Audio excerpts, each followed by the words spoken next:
we have identified that in glucose there is one carbonyl group which is aldehyde. Now we identify the number of hydroxyl groups कि glucose में कितने hydroxyl group है ये कैसे पता चलेगा। तो सबसे पहले हमने क्या किया है, ग्लूकोज की रिएक्शन करवाई है एसिटिक अनहाइड्राइड के साथ और ये देखा कि ग्लूकोज पेंटा एसीटेट बनाता है। अब नॉर्मली क्या होता है, कोई भी अल्कोहल है यानी कि अगर हाइड्रोक्सी ग्रुप है वो एसिटिक अनहाइड्राइड के साथ किस तरह से रिएक्ट करता है। Acetic anhydride CH3 C double bond O CO CH3। जब हाइड्रोक्सी ग्रुप है, एक हाइड्रोक्सी ग्रुप है, वो ऐसे न्यूक्लियोफाइल अटैक करता है कार्बोनिल ग्रुप पे। दोनों सिमिलर है, किसी पे भी अटैक करवा लो और यहाँ से बॉन्ड की ब्रेकिंग। तो यहाँ पे क्या बनेगा, जो आपका R है O और यहाँ पे क्या आ जाएगा, H है, पॉजिटिव आ जाएगा और ये किससे कनेक्ट हो जाएगा, यहाँ पे C डबल बॉन्ड CH3 और साथ में क्या निकला है, ऑक्सीजन पे नेगेटिव चार्ज और यहाँ पे क्या आ जाएगा C डबल बॉन्ड CH3। अब यहाँ ऑक्सीजन पे पॉजिटिव चार्ज और इसके साथ में हाइड्रोजन, यहाँ नेगेटिव चार्ज है, एसीटेट अनायन है। ये क्या करेगा, बेसिक नेचर है, ये यहाँ से प्रोटॉन है वो अब्स्ट्रैक्ट कर लेगा। यहाँ से प्रोटॉन अब्स्ट्रैक्ट करते ही ये फाइनल कंपाउंड है हमारे पास, वो क्या बनेगा, जो अल्कोहल में हाइड्रोक्सी ग्रुप था वो किस में कन्वर्ट हो जाएगा, एसीटेट ग्रुप में CH3 C double bond O में। ठीक है, और जो एसीटेट अनायन यहाँ से निकला था वो किस में कन्वर्ट हो गया, हाइड्रोजन करते ही एसिटिक एसिड में। तो आपने ये देखा कि जब एक हाइड्रोक्सी ग्रुप है वो एसिटिक अनहाइड्राइड के साथ रिएक्ट करके एसीटेट में कन्वर्ट हो जाता है और साथ में एसिटिक एसिड की फॉर्मेशन। तो जब हम ग्लूकोज को एसिटिक अनहाइड्राइड के साथ रिएक्शन करवा रहे थे तो वहाँ पे ग्लूकोज पेंटा एसीटेट बन रहा था। पेंटा एसीटेट जब एक हाइड्रोक्सी एक एसिटिक अनहाइड्राइड के साथ रिएक्शन करके मोनो एसीटेट बनाता है, तो यहाँ पे ये देखा गया कि 5 मोल्स ऑफ एसिटिक पर mole of glucose 5 moles of acetic anhydride consume हो रहे थे और ग्लूकोज पेंटा एसीटेट बन रहा था। इसका मतलब ग्लूकोज में हाइड्रोक्सिल ग्रुप कितने हो सकते हैं, 5 हाइड्रोक्सिल ग्रुप हो सकते हैं। क्लियर है। अब जो हाइड्रोक्सिल ग्रुप है वो हाइड्रोक्सिल हो सकता है प्राइमरी हाइड्रोक्सिल हो सकता है सेकेंडरी हो सकता है टर्शरी हो। तो हम नेचर कैसे पता लगाएंगे कि जो हाइड्रोक्सी ग्रुप है 5 वो किस नेचर में है। तो नेचर पता लगाने के लिए हमने क्या किया, एक और केमिकल टेस्ट लिया कि ग्लूकोज को स्ट्रॉन्ग ऑक्सीडाइजिंग एजेंट यानी कि नाइट्रिक एसिड के साथ ट्रीट किया। नाइट्रिक एसिड के साथ ट्रीट करने पर ग्लूकेरिक एसिड बना। ग्लूकेरिक एसिड क्या होता है, ए डाई कार्बोक्सिलिक एसिड यानी कि एक ऐसा कंपाउंड बना जिसमें 2 कार्बोक्सिल ग्रुप थे। अब 2 कार्बोक्सिल ग्रुप वाला कंपाउंड बना तो इससे हमें क्या इन्फॉर्मेशन मिली। अब नॉर्मली हम पढ़ते हैं कि जब आप अल्कोहल का ऑक्सीडेशन करते हो, ड्यूरिंग ऑक्सीडेशन किस में कन्वर्ट हो जाता है, कार्बोनिल कंपाउंड्स में। वो कार्बोनिल है वो कीटोनिक भी हो सकता है और एल्डिहाइड भी हो सकता है। और अगर आप फर्दर ऑक्सीडेशन करते हो तो वो किस में कन्वर्ट हो जाता है, कार्बोक्सिल ग्रुप में। अब अल्कोहल है, अगर अल्कोहल यहाँ पे प्राइमरी है तो यहाँ पे कार्बोनिल कैसा बनेगा, एल्डिहाइड। अगर अल्कोहल यहाँ पे सेकेंडरी नेचर का है तो यहाँ पे क्या बनेगा, कीटोन। क्लियर है।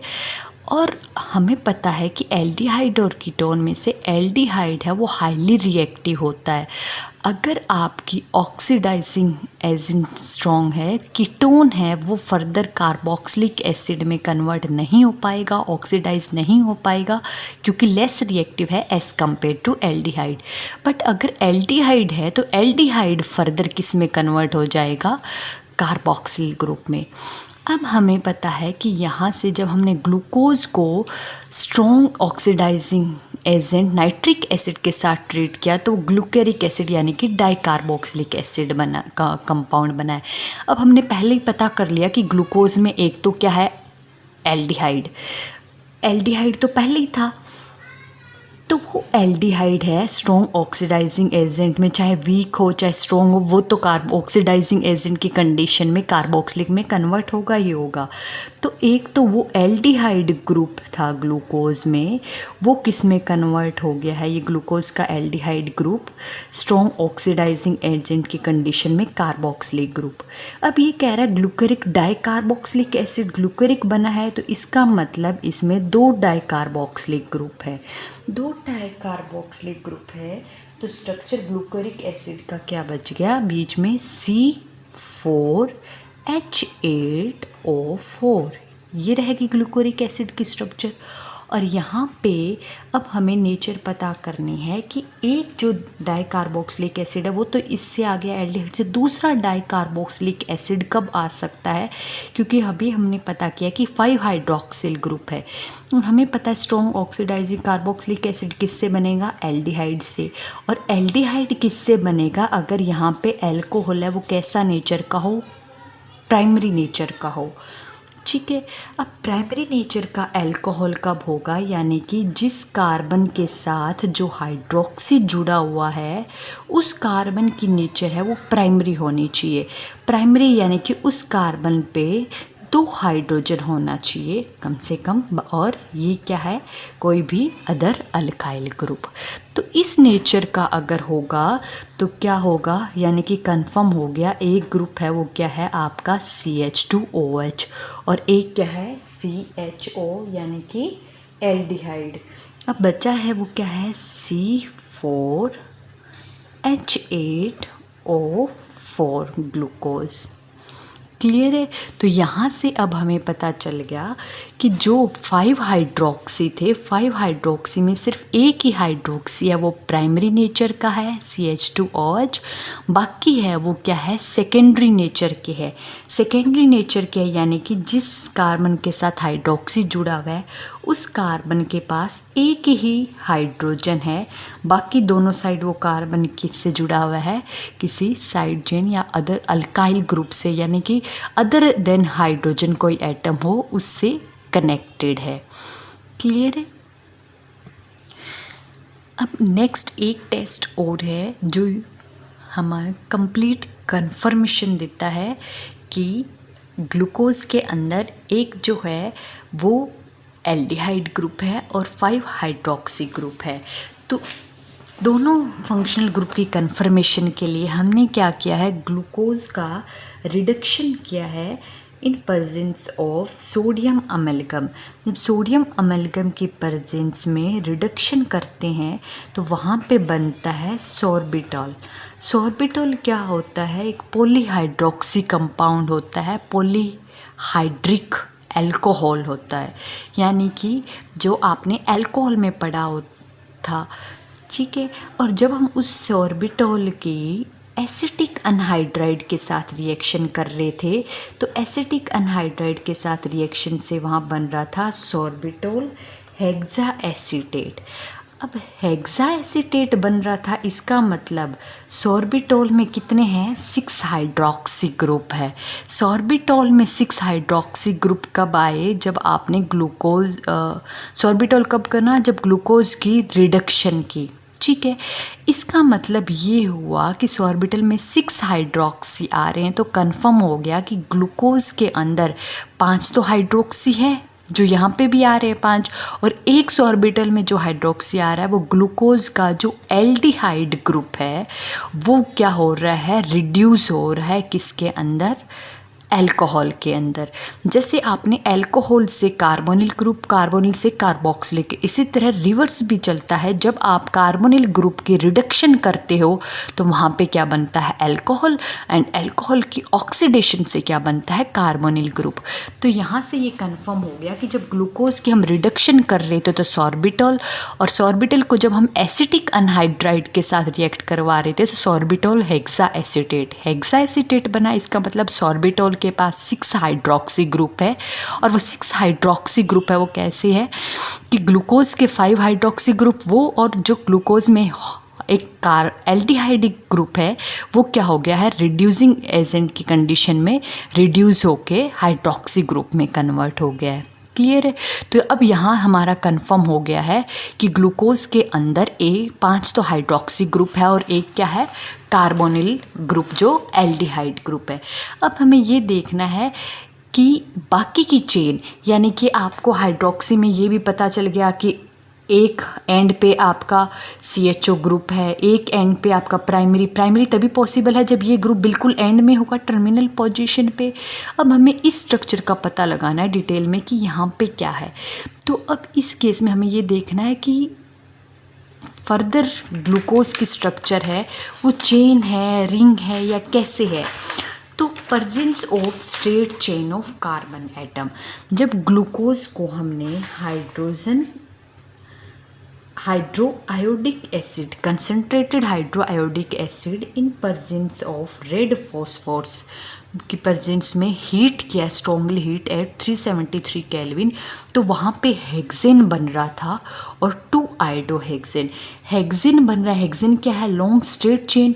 इसका मतलब ग्लूकोज है वो क्या है, स्ट्रेट चेन की फॉर्म में है, जिस पे एक एंड पे है एल्डिहाइड ग्रुप और दूसरे एंड पे है प्राइमरी अल्कोहल यानी कि CH2OH ग्रुप। अब हमें इनसे यहाँ से ऊपर के सारे टेस्ट से क्या क्या पता चला है कि ग्लूकोज की स्ट्रक्चर है वो कैसी है, ओपन स्ट्रक्चर है, लॉन्ग स्ट्रेट चेन फॉर्म में है। यहाँ से मॉलिक्यूलर फॉर्मूला से हमें ये पता चल गया कि ग्लूकोज जब कार्बन 6 है यानी कि 6 कार्बन एटम की स्ट्रेट चेन है, और उसके एक एंड पे क्या है, कार्बन है वो एल्डिहाइडिक ग्रुप की फॉर्म में है और दूसरा है वो प्राइमरी अल्कोहलिक ग्रुप है। ठीक है। और बाकी के जो बचे हुए कार्बन एटम है, अब हमें एक हाइड्रोक्सी ग्रुप तो दिखा दिया, 4 हाइड्रोक्सी ग्रुप भी तो दिखाने हैं, तो बाकी के जो हाइड्रोक्सी ग्रुप है वो क्या है, बीच के चारों कार्बन पे है। यानी कि पॉसिबल स्ट्रक्चर अब हमने क्या निकाली है कि 6 कार्बन की चेन है ग्लूकोज के अंदर स्ट्रेट। 6 कार्बन एटम निकाले और 6 को हमने यहाँ देख लिया कि 6 की 6 है वो क्या है, स्ट्रेट चेन है। और हमने ये भी देख लिया कि एक एल्डिहाइडिक ग्रुप है और एल्डिहाइड तो टर्मिनल पे ही पॉसिबल है, बीच में कहीं हुआ कार्बोनिल तो वो तो कीटोन बन जाएगा। ठीक है। और एक है वो प्राइमरी। अब प्राइमरी इन कार्बन पे क्या प्राइमरी अल्कोहल बनाना, हाइड्रोक्सी ग्रुप बनाना पॉसिबल है, नहीं है। तो इसका मतलब जो एक एंड है वो एल्डिहाइडिक और दूसरा है वो प्राइमरी अल्कोहलिक वाला कार्बन। अब 4 हाइड्रोक्सी और दिखाने हैं, तो इसका मतलब वो चारों हाइड्रोक्सी है वो कहाँ पे है, इन हर एक कार्बन पे एक एक हाइड्रोक्सी और एक एक क्या बच जाएगा, हाइड्रोजन यानी कि CHOH, और इस कार्बन पे भी क्या हो जाएगा CHOH और इस कार्बन पे भी क्या है CHOH।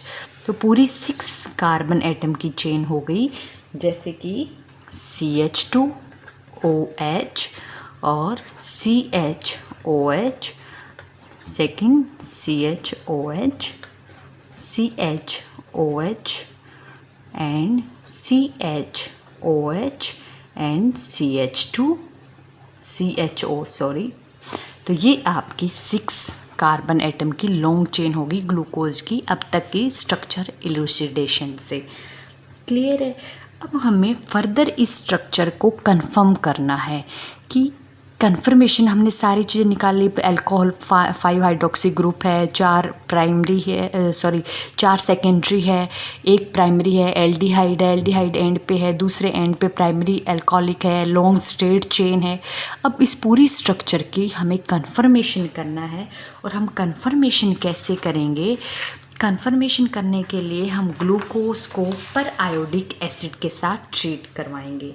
पर आयोडिक एसिड के साथ ट्रीटमेंट से क्या होता है, जैसा कि आपने अल्कोहल्स के चैप्टर में पढ़ा होगा, जब आप डायोल्स की रिएक्शन करवाते हो पर आयोडिक एसिड के साथ, तो वहाँ पे डायोल्स है वो कार्बोनिल कंपाउंड में कन्वर्ट हो जाता है। यानी कि पर आयोडिक एसिड की केस में क्या होता है, ऑक्सीडेटिव क्लीवेज होती है। तो ऑक्सीडेटिव क्लीवेज से ये देखा गया कि ग्लूकोज है और ग्लूकोज पर आयोडिक एसिड की प्रेजेंस में एक मॉलिक्यूल फॉर्मेल्डिहाइड का बना रहा है और 5 मॉलिक्यूल है वो फॉर्मिक एसिड का बना रहा है। इसका मतलब ये कैसे पॉसिबल है, अब हम ये देखेंगे कि जो हमने स्ट्रक्चर इलुसिडेशन किया है क्या उसके अकॉर्डिंग ये चीज़ कंफर्म हो रही है। 5 फॉर्मिक एसिड और एक फॉर्मेल्डिहाइड। तो हम बना के देखते हैं। पर आयोडिक के साथ देखिए ग्लूकोज है वो किस तरह से रिएक्ट करता है।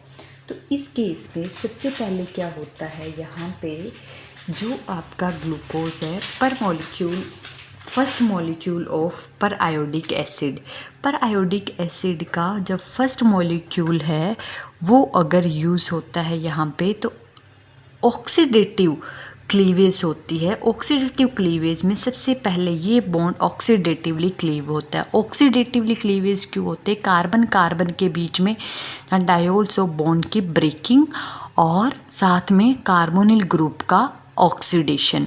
तो यहाँ पे जैसे ही क्लीवेज, एक तो बॉन्ड क्लीव होगा तो कम्प्लीटली क्लीव हो जाएगा यहाँ से, और ऑक्सीडेशन होगा तो अल्कोहल है वो किस में कन्वर्ट हो जाएगा, कार्बोनिल में, और यहाँ पे जो कार्बोनिल है वो किस में कन्वर्ट हो जाएगा, एसिड, कार्बोक्सिलिक एसिड में।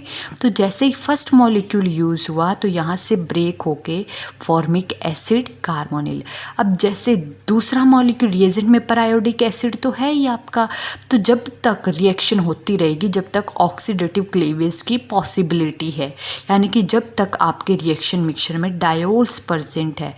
इसका मैकेनिज्म आपने प्रीवियस क्लास में अल्कोहल्स के चैप्टर में पढ़ा है, वहाँ पे जाके आप दोबारा देख सकते हो।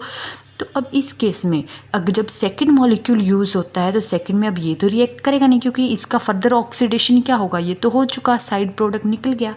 अब इस केस में क्या होगा, फर्दर इस बॉन्ड की क्लीवेज होगी, ये फिर से एसिड बना देगा और ये किस में कन्वर्ट हो जाएगा, एल्डिहाइड में। फिर थर्ड मॉलिक्यूल यूज होगा, ये आपका सेकंड, यानी कि एक फॉर्मिक एसिड यहाँ निकल गया, एक फॉर्मिक एसिड यहाँ निकल गया।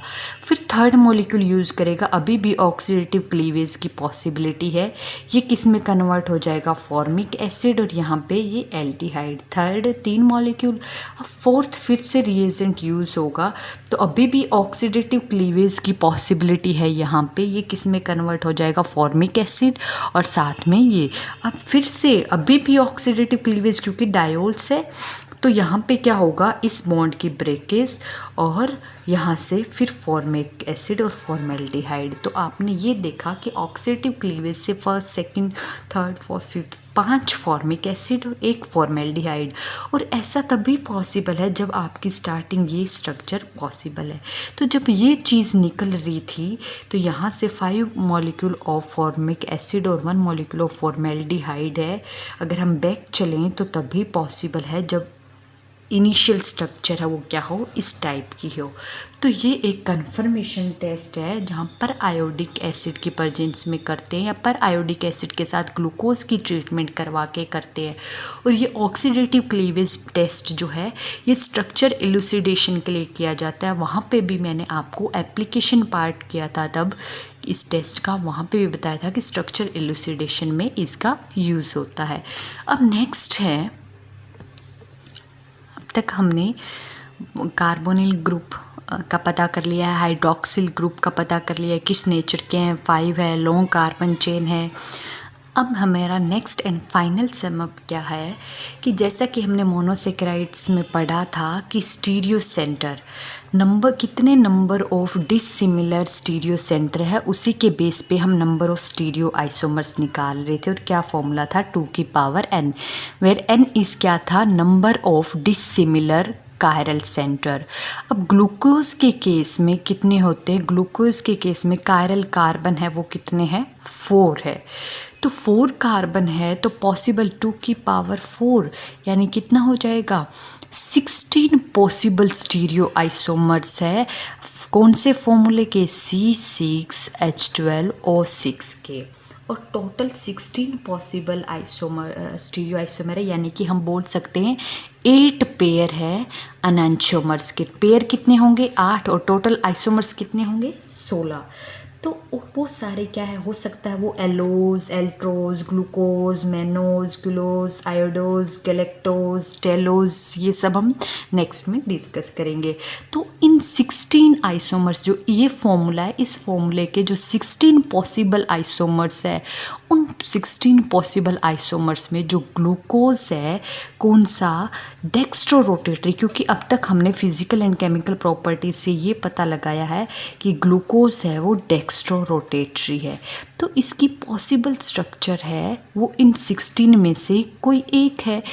अब अब्सोल्यूट कॉन्फ़िगरेशन क्या है? अब्सोल्यूट कॉन्फ़िगरेशन निकालना एक बहुत ही टास्क एंड कॉम्प्लिकेटेड प्रोसेस है जिसको असाइन करना साइंटिस्ट एमिल फिशर ने इस डेक्स्ट्रो रोटेटरी ग्लूकोज की असाइन की है। किस तरह से असाइन किया? उन्होंने डेक्स्ट्रो रोटेटरी ग्लूकोज की जो कॉन्फ़िगरेशन असाइन की है वो डी ग्लूकोज असाइन की है। डी ग्लूकोज कैसे असाइन किया है? वो यूज़ किया है डी ग्लिसर एल्डिहाइड से। अब डी कैसे असाइन किया है वो हम डिटेल में नेक्स्ट जो हमारे टॉपिक्स आने वाले हैं उसमें पढ़ेंगे। अभी सिर्फ इतना ध्यान रखना है कि एमिल फिशर ने एक्चुअल कॉन्फ़िगरेशन है वो क्या निकाली है। First carbonyl group, second carbon, third, fourth, fifth और सिक्स्थ है वो CH2OH एंड ग्रुप तो है ही। अब हर एक कार्बन पे क्या है? एक हाइड्रोक्सी एंड एक हाइड्रोजन।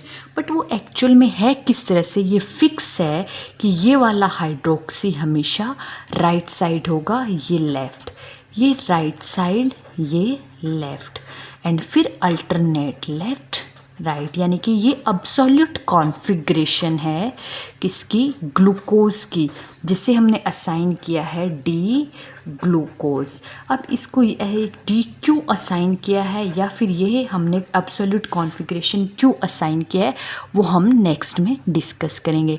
इसको आप सिंपली नोटेशन से भी लिख सकते हो, जैसे सॉलिड लाइन बना के CHO, यहाँ पे सेंटर पे ये कार्बन, यहाँ पे यहाँ पे हाइड्रोजन आएगा HOH, दूसरे कार्बन पे क्रॉस लाइन पे यहाँ पे OH H, एंड थर्ड पे यहाँ पे क्या आ जाएगा? OH H, और यहाँ पे फिर से OH H, और यहाँ पे क्या आ जाएगा? CH2OH। तो आप ऐसे भी लिख सकते हो सॉलिड लाइन में सिंपली, और आप ऐसे भी लिख सकते हो। क्लियर है? बाकी हम नेक्स्ट क्लासेस में डिस्कस